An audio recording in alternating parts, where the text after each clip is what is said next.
Sorry, go again. So super stressed. I'm like such a mess and such a rush, and I'm a little bit late, but I think no one's here yet, so I'm just going to get dressed now. And my nails have completely exploded. And now I'm trying to look for all the nails.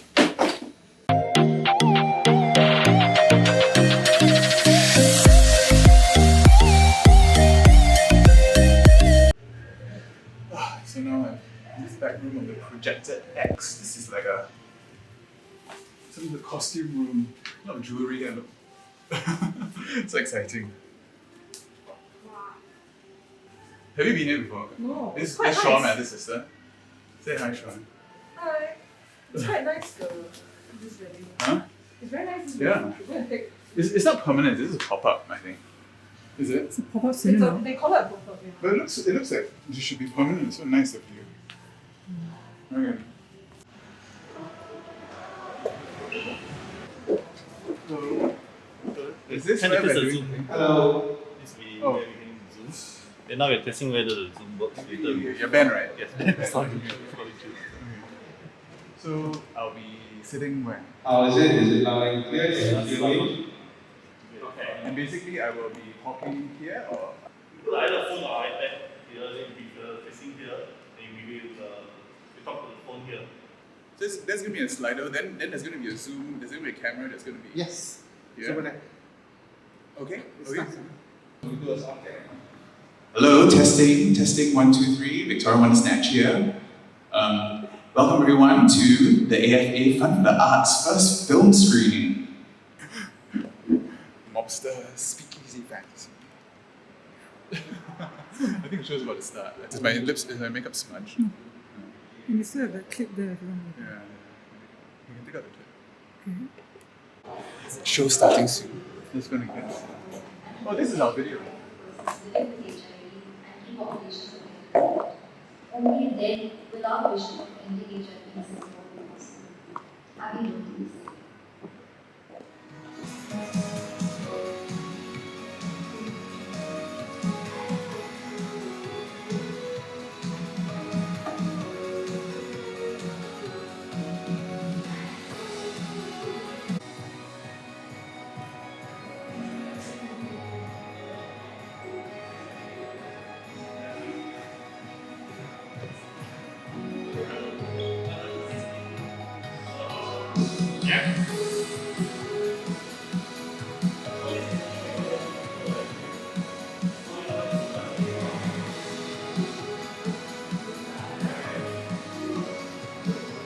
So welcome to the very first Fund for the Arts film screening. My name is Victoria Wondersnatch. I'm the director of this fund, and I think I'd just like to tell you a bit more about the fund. Okay, so in 2018 we decided that we can't just fight to reduce free subsidy. Blatant change in the law will probably get a lot of backlash. Okay, so we needed to be able to address the hearts and minds as well, and that's where the arts come in. Okay, we need to be able to tell our stories, to be able to tell our stories in our own way. Okay, because humans are hardwired to empathize, okay, to be connected to emotion. So when we tell our stories, that's how we get people to see why they should accept it. Okay, so we decided to start the Fund for the Arts, okay, and we had a couple of fundraising charity cabarets, okay, where we actually raised, over 2 years, we raised $100,000, which thank you for all your support, everyone who donated. So that was really And in July 2019, we decided to start giving out money. Okay, so we actually had a grant call. We set up a grant for short film to address stigma and discrimination in the LGBT community or people living with HIV. Okay, we received 7 applications, and out of these 7 applications, we had interviews, we had scoring, it was all very objective. We chose 4. Okay, we gave 4 of them 20 grand each to make a short film to address stigma and discrimination. Then, unfortunately, COVID happened. Okay, there was circuit breaker, a lot of people couldn't work, a lot of people couldn't film. 2 production companies actually had to back out because they found that they didn't have time or didn't have the resources to complete their film. But 2 of them actually completed their film. They soldiered on, and under COVID pandemic guidelines, they managed to finish their film, and this is what we're showing today. Alright, so without further ado, I'd like to present the first film. Okay, it's called The Note. Okay, and the note is a joint production between Pilgrim Pictures and Cheo Pictures and is directed by Jen Nee Lim. Okay, without further ado, let's see the note.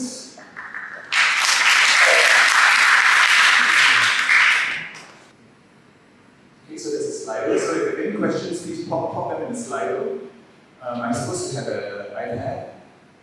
For myself personally, I didn't really, all I knew about people living with HIV was mainstream media kind of stuff. So I was, you are what you consume, right? And mainstream media had a certain way that you portray that. So for me, it was like a personal journey in terms of like understanding, what's crack, what's tech, like stuff like that. So it was very interesting for myself and my team members who didn't really have much interaction with people living with HIV. So it was our own educational journey as well. So I'm glad that they had come a long way from the first draft until this version that we see, and it was great having the actors on because they really took it and ran with it and made it something their own. Thank you for bringing that up because I think it was a very interesting creative process. Because I think, you all decided to change the script, right, from what was submitted. So when we saw the submitted script, we did have a few meetings, and we did realize that, okay, there's, we're not only educating the public here, but some other of our allies and some of our fellow countrymen who want to do good, but they just don't have the right messaging. And you're only having the messages of what the government is telling you, what you see on TV, what has been censored already. So you came in with a bit of preconception, and you took our suggestions very, very well. And I think it's very beautiful. We even had a session where we were choosing the dog. She even gave us options with the dog, and it was quite fun. Why was the film's title Sam? Is the name of the ex-married man, right? Why did you name it Eugene? Why was it Sam? Well, this is Sam's journey from, at the start of the film, Sam was someone, and then he ended the film like learning something about himself, coming to terms with who he think he was and how he thought about people living. Do you feel like Sam was a bit of a surrogate for like yourself? Someone a bit like, he's like new to what we call the gay life, right? He just came out from a heterosexual relationship. Do you think there was a bit of a surrogate for the audience of the people who didn't really, who weren't really, familiar with the gay scene? Yeah, maybe, because like I had to find a connection with him as well. So I think there were certain parts that we were, like me and the character said, we were learning about something, like what we first came with, like the first page and to the last page, like we learned something new. So this was like our connection in a sense. Okay, I've been told that Leon and Jenny are in the Zoom. Can we bring, there they are. Jenny and Leon, hello, hi, can you hear us? And Jenny was the one who directed the notes. Okay, I have a question for you here, Jenny. Someone mentioned, what was the point of the first film? I think the moral of the story somehow managed to slip by some people. Can you elaborate on the first film, the notes, and tell us a little bit about what was the message and what was the inspiration for the film? Well, I've been teaching part-time, and so in a way, I have some interactions with students that's about 17 to 20 years old. And so in a way, I'm, putting some of that into the story, but in a very different setting. This is more like a proper school, like a JC, secondary school kind of setting. So it's a little bit different. And I know that, when I started writing the script and let some people read it, they're like, are you sure you want to do this? Because I'm going to step on a lot of toes by writing this. But I thought that I can take a creative license by saying that, this is an inexperienced teacher. She's not she's not a proper teacher. She's like a review teacher, right? So that gives me a little bit more leeway to play around with the message that I'm trying to say. And I hope I did not, step on any toes by saying that the education system is no good, but I'm sure there's room for improvement. Yeah, so I think that's my point of it. And firing the teacher, because she's a new teacher, and so I guess if you don't perform, it's easy to fire you in that instance, I guess. Yeah. What do I think about the education system on teaching children with HIV? And one thing that when I interacted with my poly students, I realized that they do not have much knowledge about, in terms of their sex education. They're telling me that, it's really lacking in school. So if it's lacking so much, then I guess that, children of that or young people of that age may not be that exposed as well, especially to HIV education. So before I actually embark on helping young to work on people like us, I'm one of those that do not know much about HIV as well. So I'm also educated along the way, and I think that this is important. That needs to be passed on actually to the next generation that's growing up. Thank you, Jen Nee. You answered a few of the other questions that came in here. One of the other questions was that is this realistic of how students these days will react to someone in class with HIV, and how did you prepare your actors? Maybe Haru and Kimberly are right over there. They're not allowed to talk, but maybe you can put in your slido if anything interesting. I can read it out to them about your experience filming this. Jenny, how do you prepare your actors for this story? So how do I prepare my actors for this story? So the most important thing I think is they read the script first, and I specifically want each and every single actor that has a playing role. That's 10 students, 10 of them playing students, and 1 and 2 teachers actually. So for each character, we have a Zoom call because that happened during the pandemic, so we couldn't really do a face-to-face.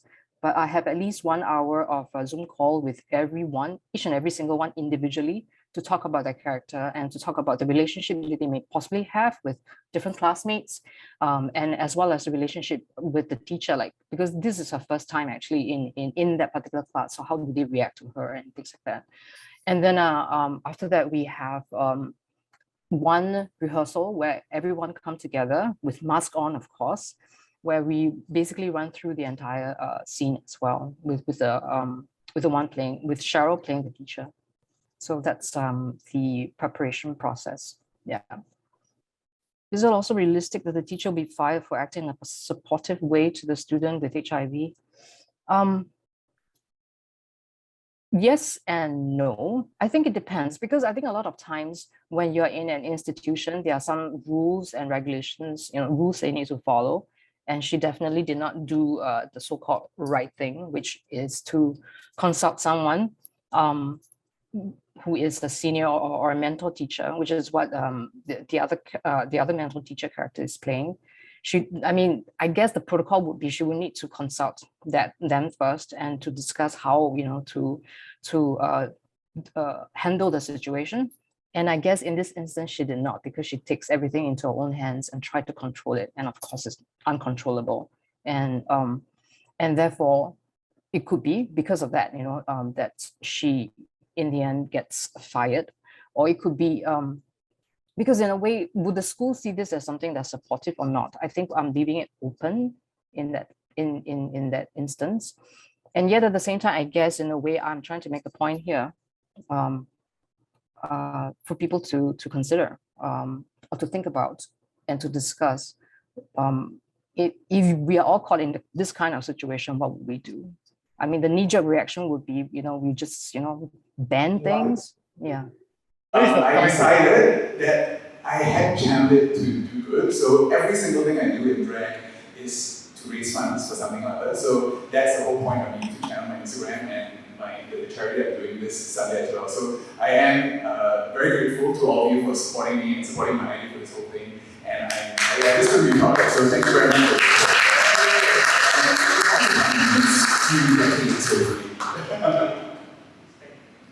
Okay, thank you. So I think that's it.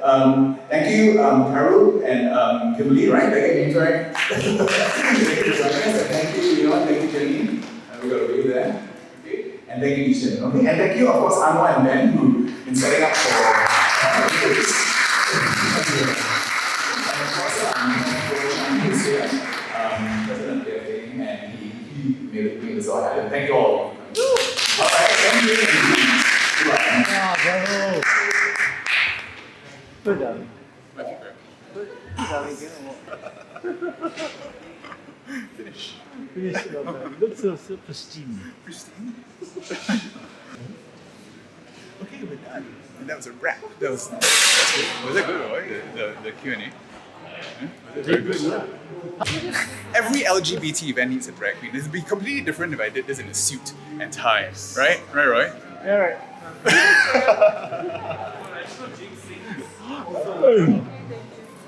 Good, darling. You must be very hungry. Yeah, I'm gonna I get some normal for you. I got, she packed, she kept some. Are you going out? Are you going somewhere? Go where? No, they're all going home. No one's going. Okay, I gotta get out of these shoes. Okay.